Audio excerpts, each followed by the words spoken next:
Hello, and welcome to Mechanicsburg Mystery Presents, a conversation with Ruth J. Hartman.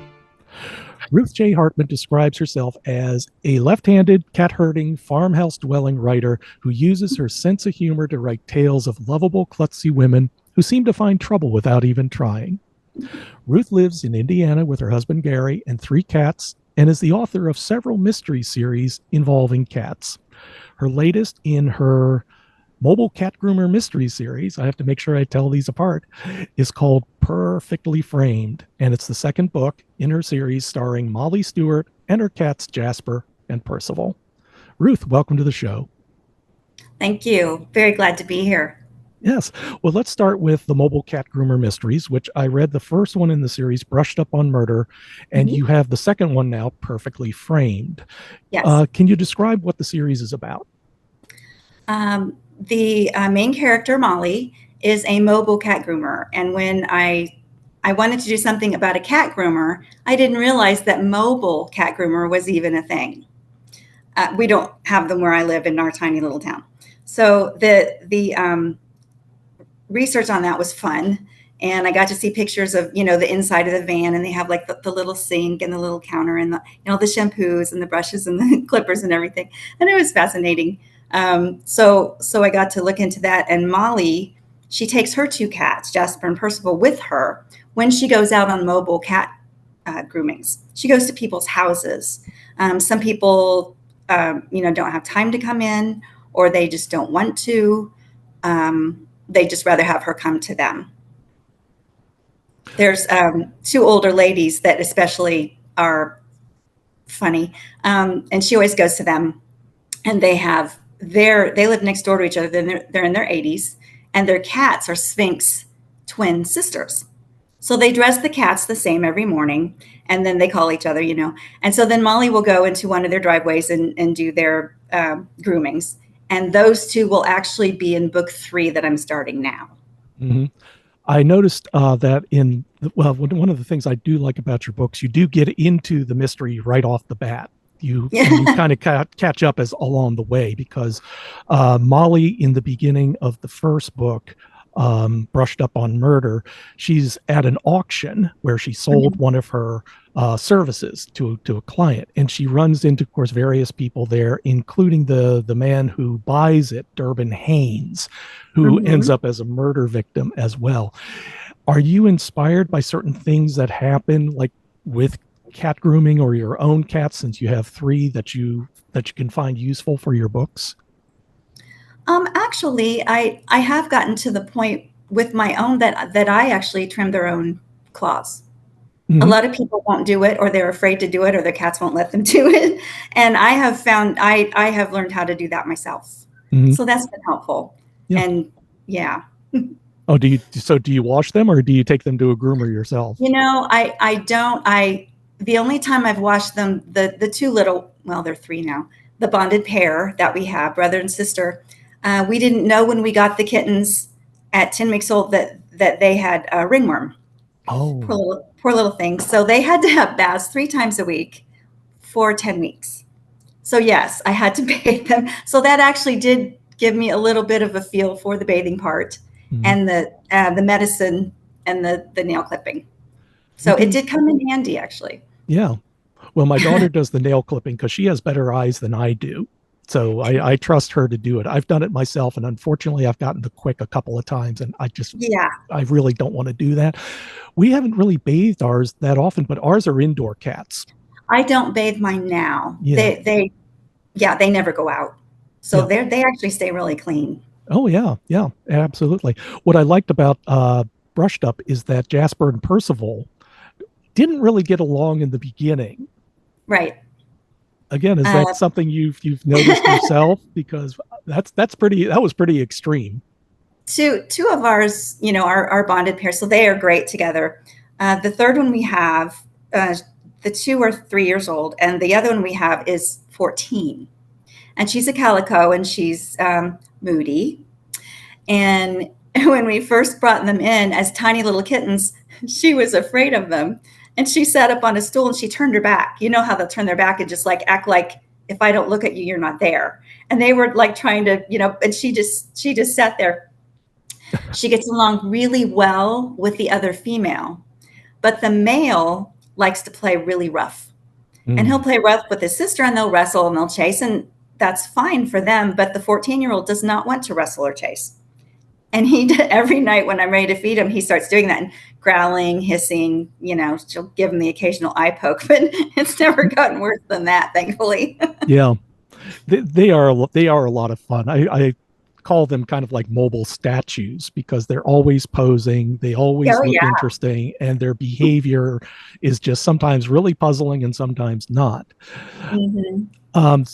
So what you end up having here, at least in Brushed Up on Murder, is that Durbin is, of course, he's a very finicky cat owner. He always wants to Yes, look over her shoulder. He's involved in a feud with Molly's uncle, as I yes, remember, over a building project that they're both bidding on, and he ends up found dead in the backyard by Molly, who he won the auction. She bathes the kitty, takes care of him, tries to drop her off at Durbin's house, and finds him dead in the backyard. yes.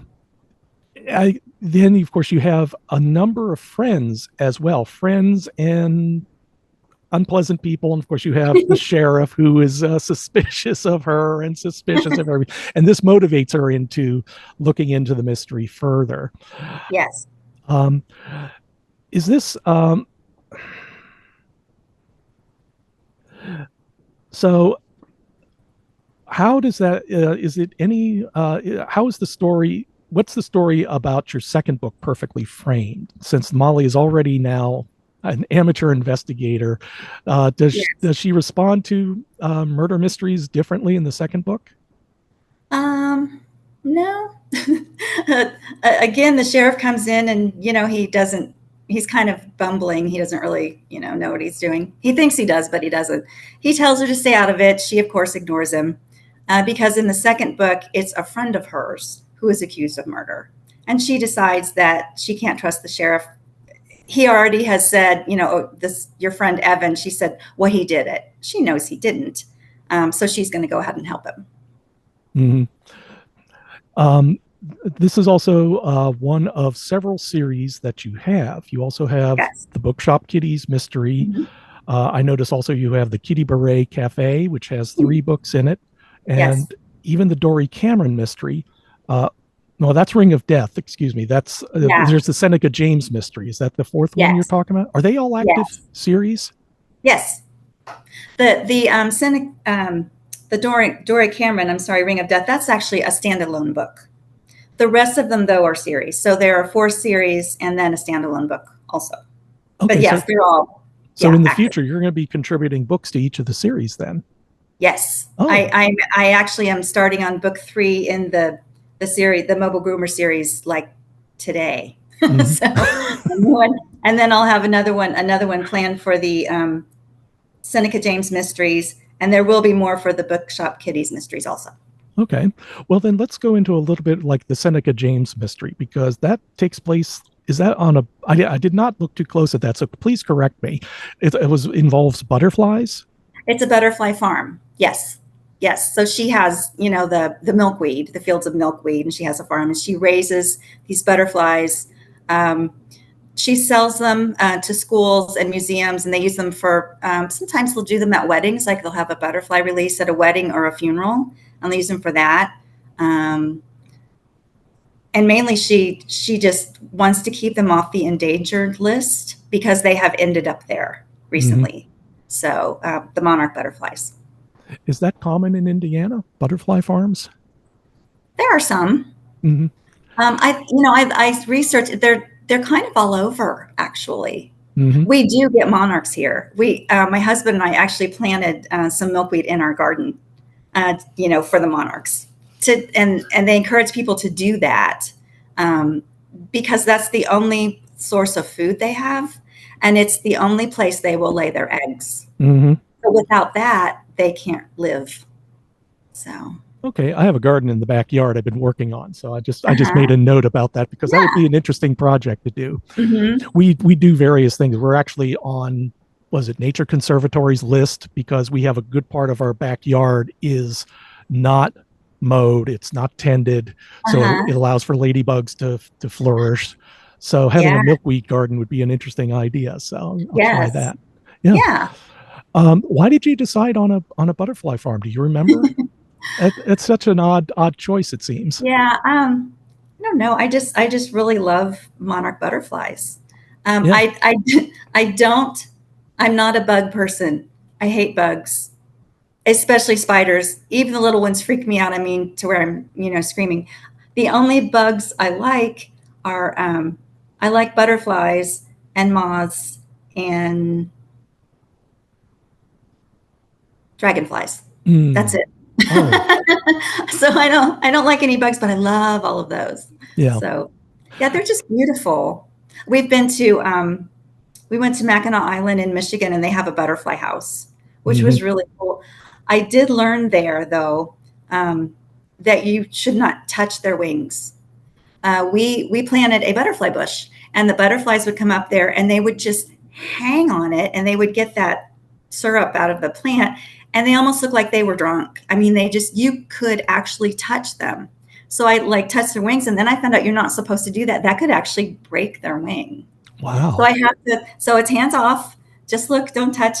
They can land on you, and it's fine. You can. They'll come and land on you, which I've had them do. Hmm. I went out to the garden once and had a shirt on that had butterflies pictures on it, and one landed on one of the pictures. It's really of the butterfly. Probably So looking for a date. yeah, exactly. Hey, you're cute. Okay, so you have that, and of course, Mobile Cat and Bookshop Kitties. Let's go ahead and go into that because I read Dial M for Meow, and that's about Yes. Christy Bailey, who is Yes. a children's book author Hmm. who features her cats, Milton and Pearl. Yes. And what is her story? What is her backstory?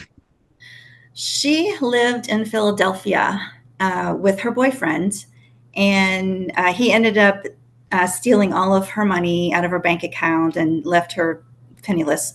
Her aunt, who lived in Indiana, mine all get based in Indiana since I live here, um, asked her to come and help her in her bookshop and had her, live with her.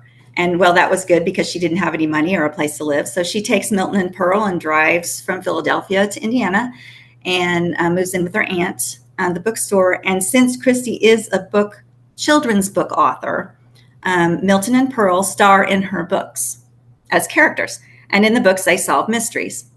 And it isn't until she gets to her aunt's that very first day and she finds her aunt passed out in the corner of the apartment and someone else dead in the apartment, that she actually is in the middle of a mystery and her cats are there to really check it out.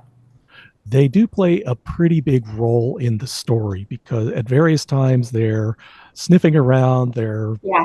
bringing up clues. Mm-hmm. You imbue them with kind of like almost human reactions. Mm-hmm. Since whenever I look at my cats, I always get the same response, which is just that, yeah, what do you want?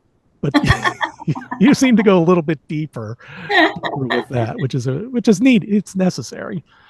Um, is there does Can you tell me about the second book though, Murder She Meowed, which kind of has a Jessica Fletcher kind of flavor to it? Well, we went with names, of course.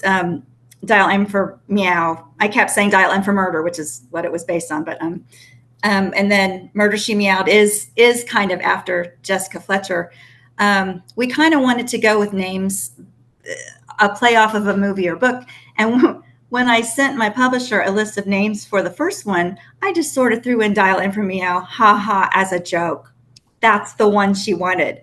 And then once we went with that, we just kind of, went from there. So in that book, um, her aunt, who, she lived with, gets married. And so it starts out at a wedding, and the cats are, in a wagon wearing little, outfits for the wedding. She had to give them lots of catnip so they wouldn't act up. So they basically sleep through the ceremony, but there's a murder right after the reception. And Mm-hmm. so they jump right into that. Mm. I could see there's a lot of interesting things that happen at weddings. Um, Yes. some friends of ours were wedding photographers, and for a long time. And anything can happen at a wedding, up to and including probably murder too, although they didn't have to encounter that. Thank goodness. So all your books. Oh, and then there's the third series, the Kitty Beret Cafe Mysteries, and Yes. that has three titles: Hairballs and Homicide, Felines and Fatalities, and Meows and Mayhem. So how Yeah. is this different from your other series? How's this set up? This, well, and actually I'm working on book 4, which got put on hold because of the other books I'm working on for that one. But it's different because it takes place in a cat cafe. So there's lots of cats all the time. And people come in, to the cafe. And if they want to spend time with the cat while they're there, the cats are there. And the cats are also for adoption. So the fun thing about that is she has her own cat named Templeton. Yes, I've been told it's the name of a rat, but I don't let that bother me. He is sneaky though. And she brings him with her every day and he hangs out with the other cats. But she's always looking for homes for them. So when she finds homes, then she is allowed to bring in more. She's only allowed to have so many in her building. So I have to keep very close track of, I have the cats are all named. And she dresses them in outfits. This gets the attention of people and the recruiter and, to get them adopted. Not that mine would let me put outfits on them, but in my book, the cats let her do that. So I have to keep track of all the cats and their names and their personalities and what they look like. And I have to really keep track of, if one of them gets adopted, not to put it in the next book. Yep. And then to add in one to replace it.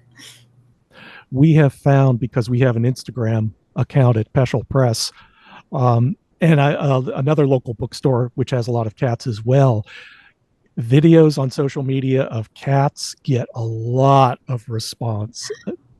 They do. Quite a lot. So yes, I could see. I watch them myself. I watch them. I'll be laughing and my husband's like, cat video. Yep. Like, yeah, another one. So have you seen Maru? Maru is a Japanese cat. You'll have to look him up when you're done. I'll have to. Maru. Okay. He is an amazing cat, and he was so popular, so many millions of views for his various stunts. His owner could buy an apartment in Tokyo from the proceeds. This is how big Maru is in the internet world. Goodness. So definitely take a look at that. It's quite amazing. He's a very good kitty. Very, very good. Okay, so you have your 4 series then, but you didn't start writing books until you were kind of late in life, weren't you? I was 45. 45. What made that happen? I was going through a medical condition, OCD. And I know a lot of people have OCD. Actually, probably most people have a little bit. Mine was very severe, to the point where I was having hallucinations. I couldn't leave my house. It just took over my life. You should have seen my hands. Mine was hand washing was my big thing, and germs, which was really awkward because I was a dental hygienist at the time. So lots of blood, made working hard. Yeah. I decided, and I've always loved to write, in school and all, but I decided I wanted to write an autobiography, and then maybe it would help someone else. I wrote the book after I was doing better. I've been on the same medication now since the 90s, and thank God, blessing, I'm doing great. That's good. But so I wrote the book when I was feeling better, but of course I could remember, all that I went through. And I thought maybe it would help someone. I had it published by, I think it's a now out of business nonprofit publisher from the UK. They put it out, and I thought, and I'll just do that. Mm-hmm. And I thought that would be it. And it wasn't. I was working on a dental patient one day, and this thought just popped in my head. What if the hygienist fell in love with her patient? What would that look like? So I ended up writing a romance. Mm-hmm. I ended up writing lots of romances, and then I wrote lots of historical Regency romances. I also wrote a children's book featuring a cat, of course. some women's fiction. And then I thought, I really didn't read romances anymore. I started reading mysteries. I thought, well, they're really more fun to me. I mean, romances are fine, but I just really like the mystery part of it. So Ring of Death, the standalone book, was actually my first mystery that I wrote. And it's about a hygienist, right? Which, Absolutely. I actually don't work in dentistry anymore. All those years of doing that sort of wrecked my grip. And you kind of need that when you're working on people's mouths. So The people appreciate it too. they do. They really do. Thank you for not dropping an instrument on me. Or poking me, Exactly. We've had well, of course we go regularly, so we have hygienists. Yes. We have a Yes. particular one we like, and we say, let's have her, please assign me to her, Yes. because Oh, she's yes. really good. Exactly. Yeah. Well, I knew when it was time to. It's really hard on your hands, the job.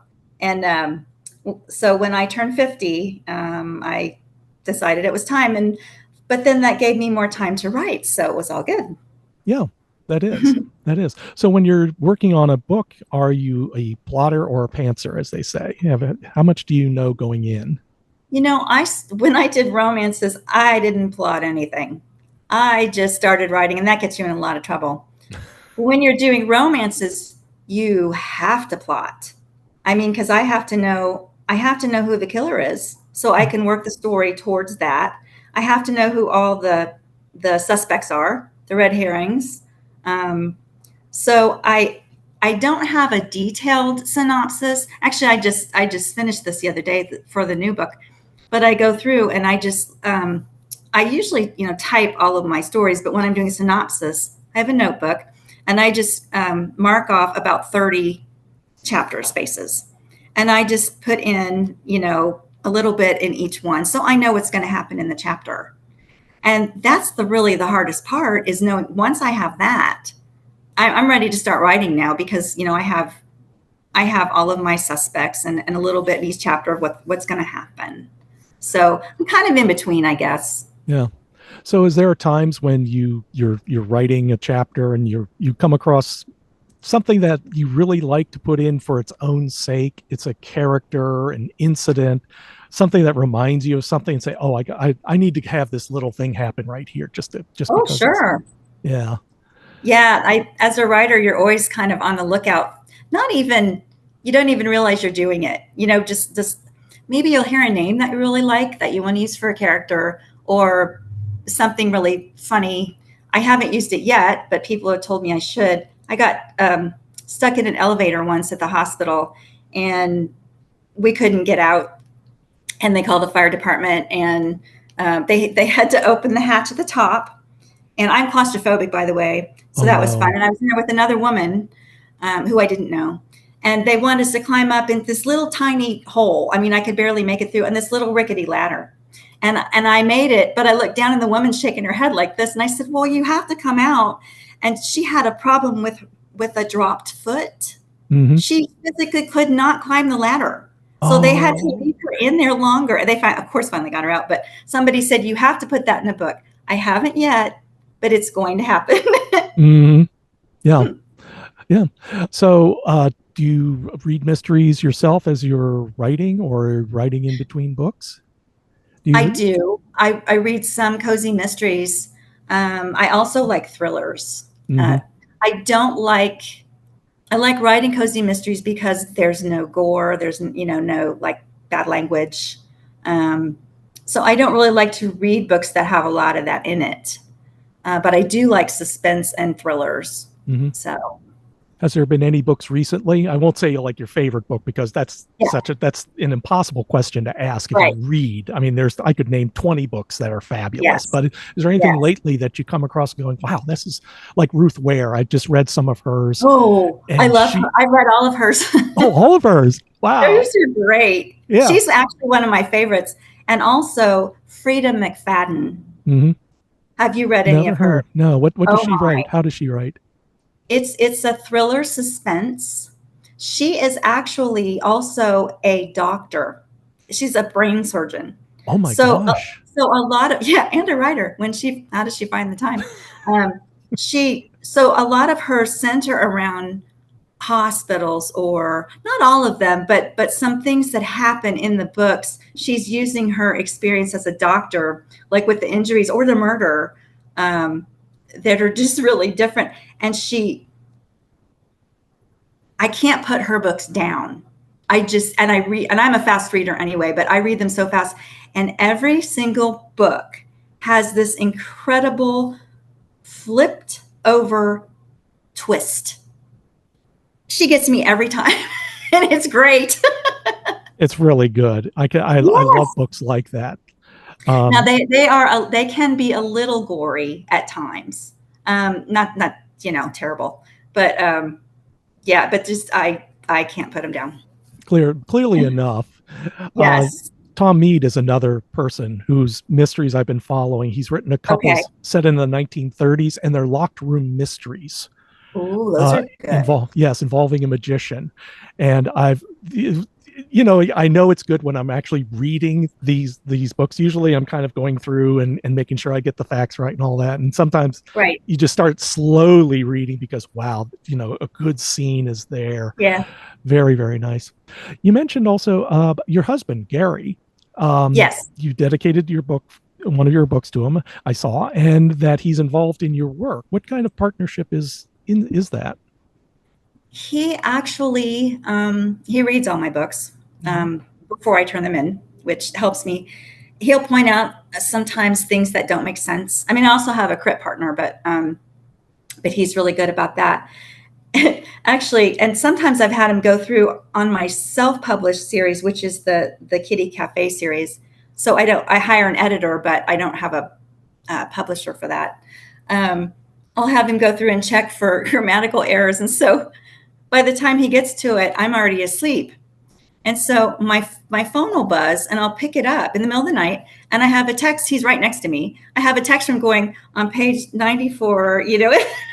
I'm like, well, just leave it there on the text because I can't do anything about it right now. So I end up in the morning with this whole list of texts with little things he's found. He has given me some really great ideas in the Seneca James mystery.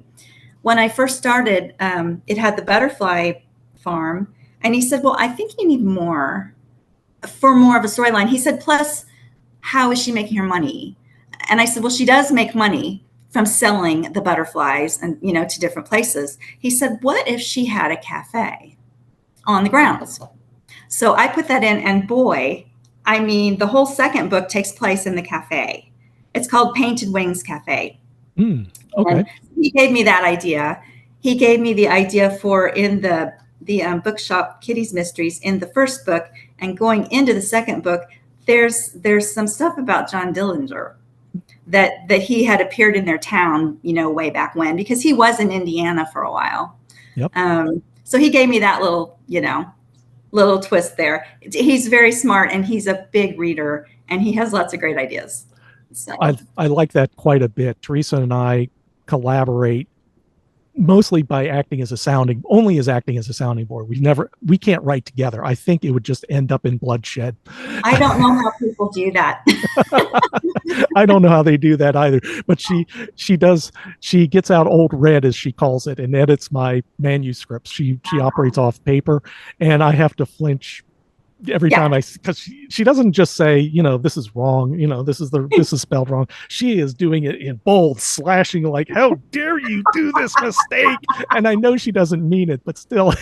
And So I'm it's in grateful. red anyway. It's It's in got like red. arrows and stars and underlined and yeah. Yep.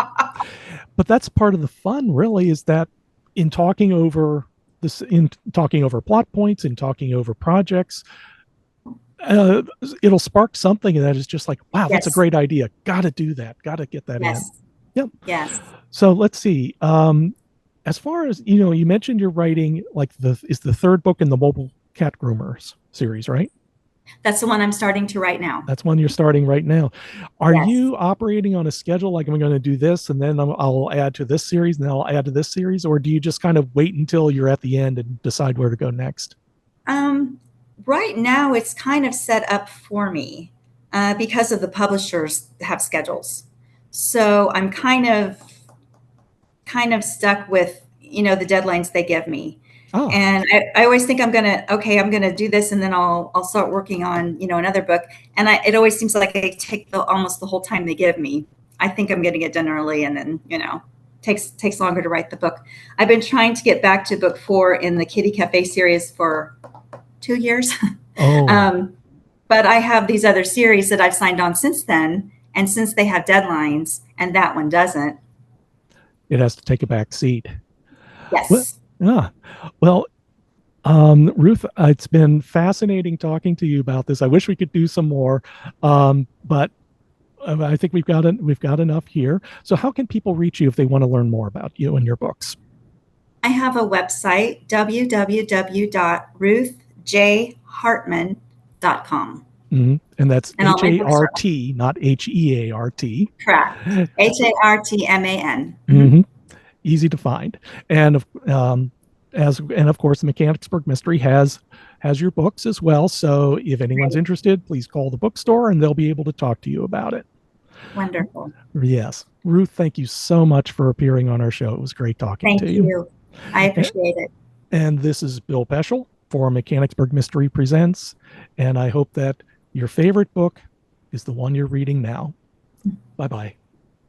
The Mechanicsburg Mystery Presents podcast is sponsored by the Mechanicsburg Mystery Bookshop in Mechanicsburg, Pennsylvania.